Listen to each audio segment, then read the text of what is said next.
यही है अहमद। इसे साइकिल चलाने का इतना शौक था कि इसने मम्मी पापा की एक भी बात नहीं मानी। लेकिन अगले ही पल इसके साथ जो हुआ उसे देखकर सब डर गए।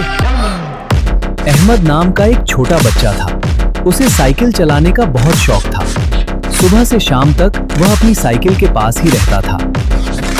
मम्मी पापा उसे बार बार समझाते, बेटा अकेले साइकिल मत चलाना, पहले हम सिखाएंगे। लेकिन अहमद किसी की बात नहीं सुनता था। बेटा अकेले साइकिल मत चलाना, पहले हम सिखाएंगे। लेकिन मुझे अभी चलानी है। अहमद रुको।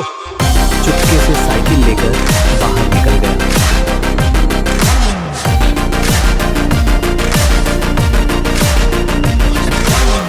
शुरुआत में उसे लगा कि वह बहुत अच्छी साइकिल चला रहा है, लेकिन अचानक उसका संतुलन बिगड़ गया।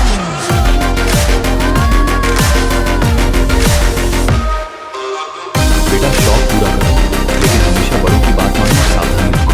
जी पापा, हम तुम पर भरोसा करते हैं। अगले दिन पापा ने हेलमेट पहनाकर अहमद को सही तरीके से साइकिल चलाना सिखाया। ठीक है अहमद, पेडल मारना शुरू करो। हाँ पापा। धीरे धीरे संतुलन बनाओ। बस हो गया, बढ़िया। मैं कर रहा हूँ पापा। वाह अहमद, तुम बहुत अच्छी साइकिल चला रहे हो। हाँ बेटा, और हमेशा हेलमेट पहनना और सावधानी से चलाना। जी पापा माँ, मैं हमेशा सुरक्षित रहूंगा। शाबाश बेटा, हम तुम पर बहुत गर्व करते हैं। तुम्हारी मेहनत रंग ला रही है।